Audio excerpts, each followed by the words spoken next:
안녕하세요. 수아입니다. 이번 시간은 20년 만에 따뜻한 포옹.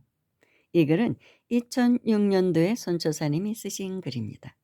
그 당시 손초사님은 나무아미타불 카페에서 상담 역할을 하고 계셨었습니다. 많은 글들도 올렸고 그 당시 어느 보살님과 나누었던 상담 내용입니다. 처음에는 그녀가 올린 글을 소개합니다.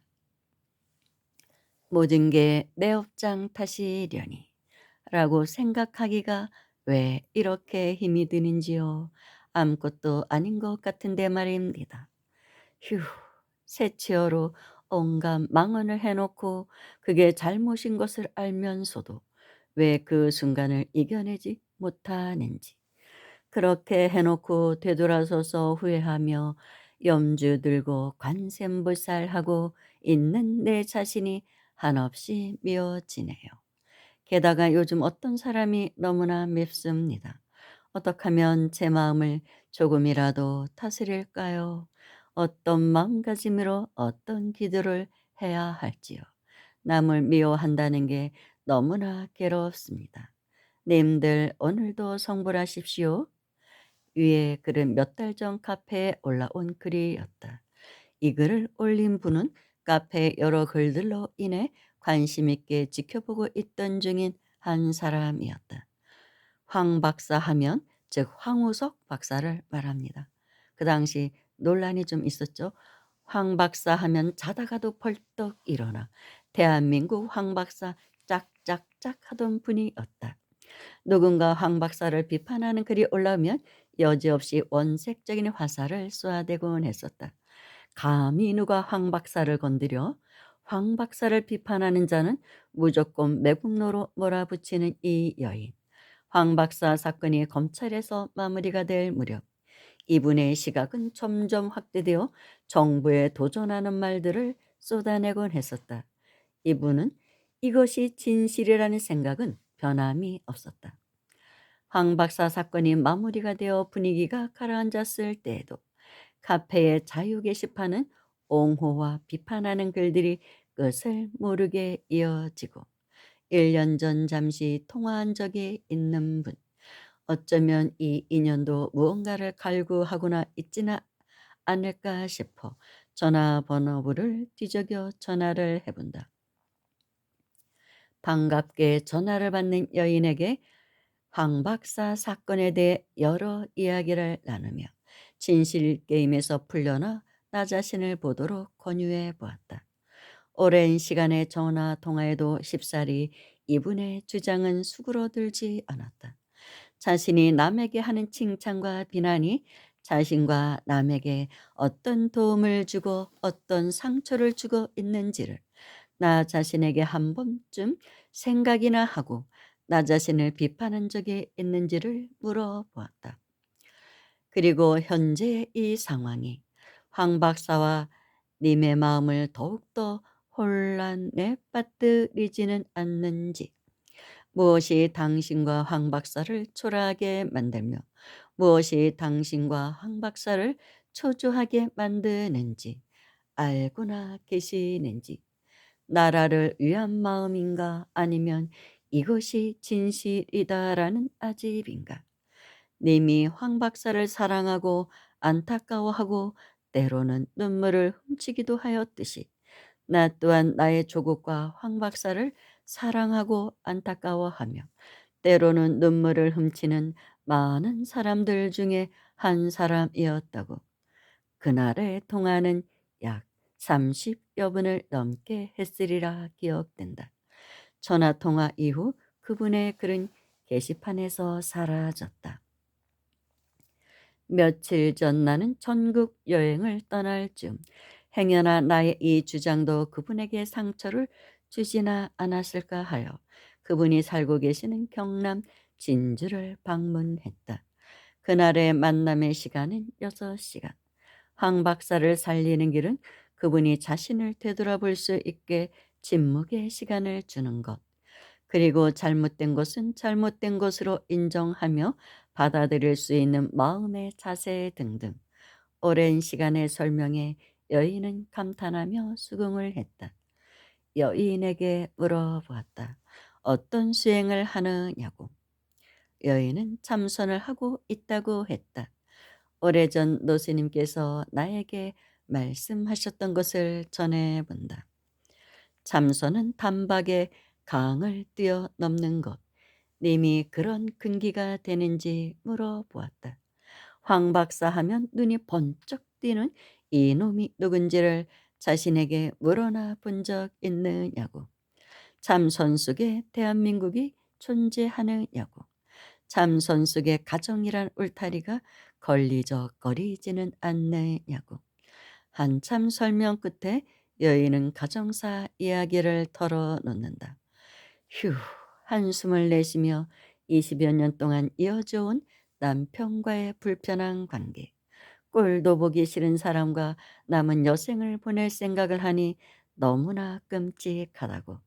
늦었지만 머리를 깎고 차라리 스님이 되고 싶다고. 여인은 여인의 삶에 넋두리는 그칠 줄 모르고 쉼없이 터져 나왔다. 눈물을 글썽이는 여인을 달래본다.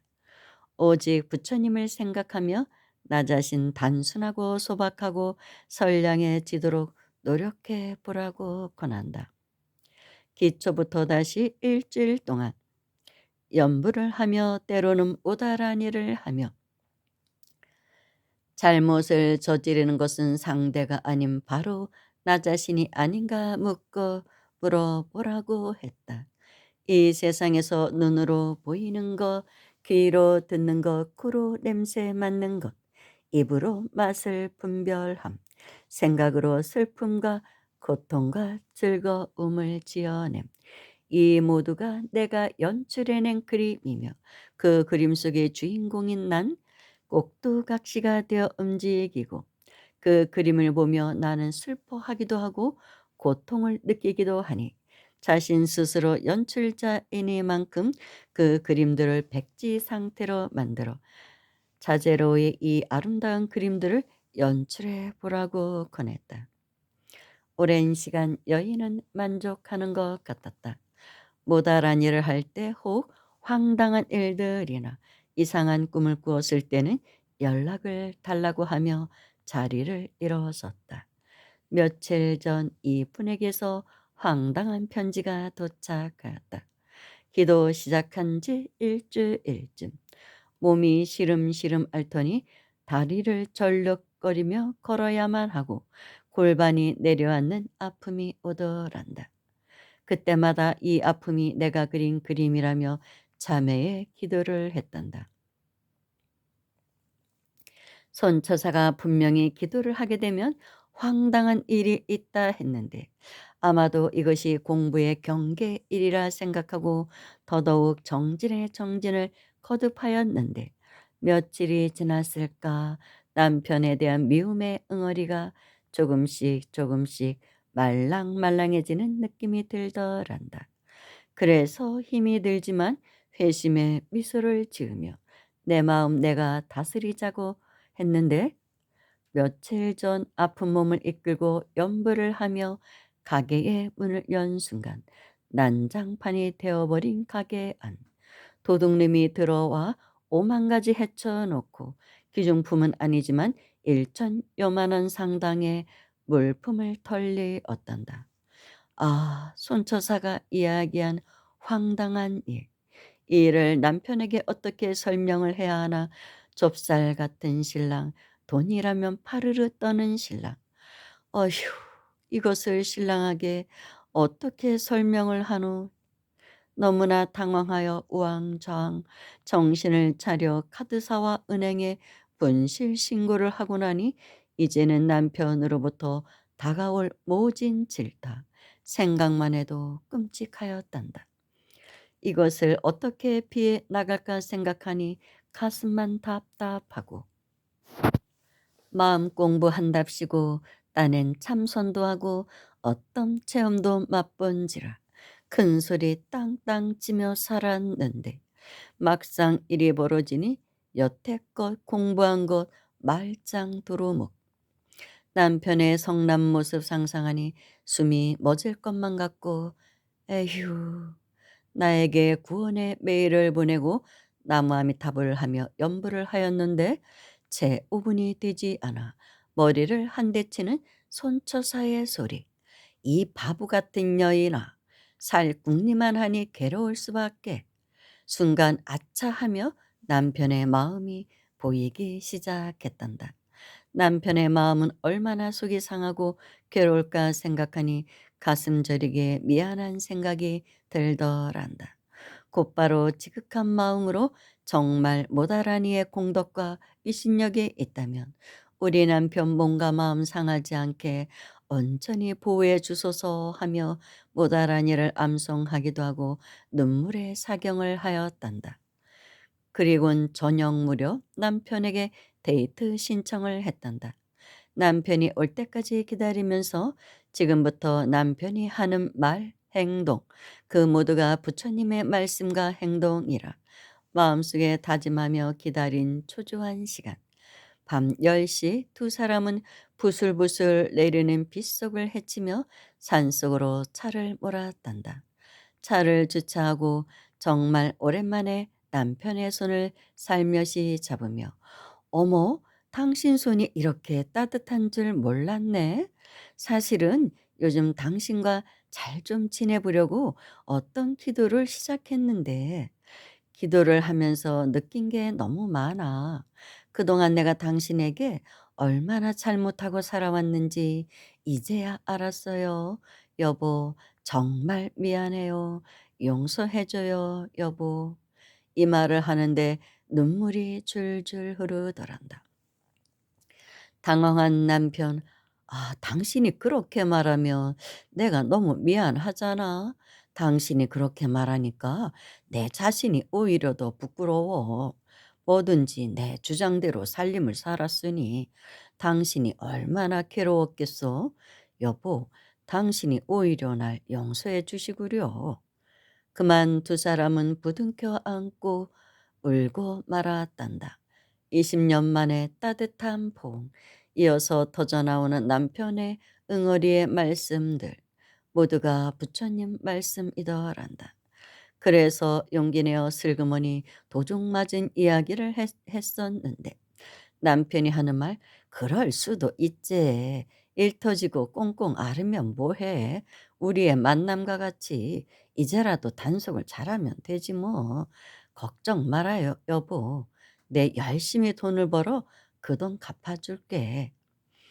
아내가 하는 말, 어머 어머, 어쩜 오늘 당신 부처님 말씀, 공자님 말씀 골라서 하네. 여보 사랑해. 결혼 생활 20여 년 동안 제대로 서로의 이야기를 해본 적이 없었는데 처음으로 서로의 생각과 인생에 대해 그리고 아이들 문제까지 새벽 1시까지 두 사람은 손을 잡고 빗속을 거닐기도 하며 때론 울기도 하고 웃기도 하며 서로의 마음을 주고받았단다.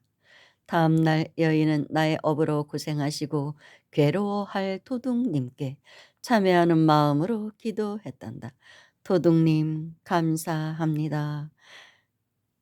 당신 없는 그 모든 나날들은 텅 비어 버릴 것이며 그 모든 밤은 길고 길겠지요.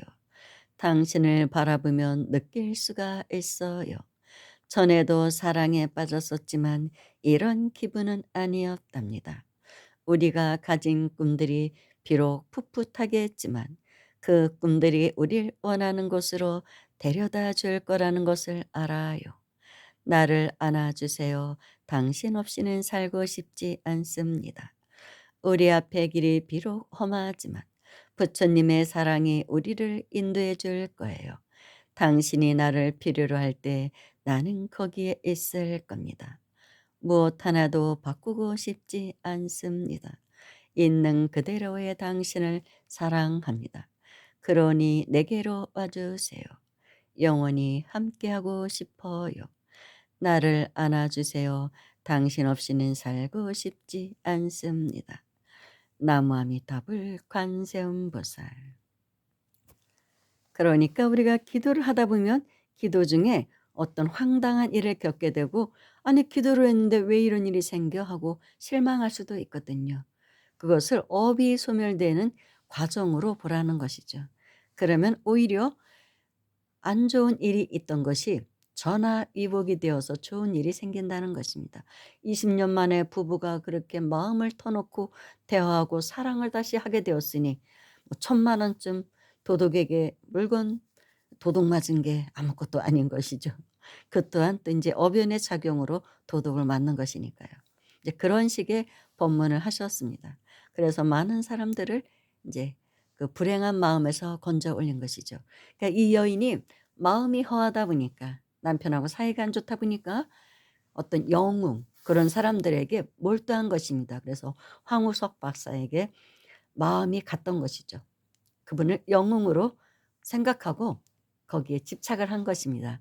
그래서 대부분 인터넷에 중독된 사람들, 정치인들에 중독돼서 뭐 일희일비하고 어떤 현상이 펼쳐졌을 때 맨날 댓글 달면서 뭐 그러니까 누구를 추종하든지 아니면 자기가 추종하는 사람을 비난하고 그렇게 뭐 실드치고 이렇게 하듯이 그런 사람들도 사실은 마음에 병이 있어서 그런 거예요. 어디다 마음을 둘 데가 없으면 사람은 그렇게 됩니다. 물론 또 요즘은 뭐 전문적으로 직업적으로 알바로 또 그렇게 댓글 다는 사람들도 있다고 하죠. 그런 사람들 빼놓고 너무 지나치게 어떤 사회 현상에 몰입을 해서 그렇게 하는 것도 물론 또 뭐 좋게 이야기하면 정의로움, 정의감 때문이라고도 생각할 수 있지만 어딘가 마음 한구석에 내가 허전함은 없는지 내 삶에는 어떤 문제가 없는 것인지 한 번쯤 돌아봐 볼 필요도 있습니다. 그런 사람들은 이렇게 중도적인 마인드를 갖기가 힘들어요. 항상 어느 한쪽에 치우칩니다. 이쪽이든 저쪽이든. 그래서 편을 갈라서 싸우고 공격하고 실드치고 방어하고 그렇게 합니다. 그러면서 사실은 내 자신이 마음이 황폐해지는 것이거든요. 그런다고 내 인생에 얻는 게 뭐가 있습니까? 물론 또 일어나는 사회 현상에 우리가 관심도 가져야 하고 분노할 때는 또 분노도 해야 되지요. 당연히. 그렇지만 그러는 자기 자신을 일단 한번 돌아보라는 것이죠. 내가 이러고 있는 내 마음은 무엇인지 한 번쯤 돌아보라는 그런 것입니다. 감사합니다.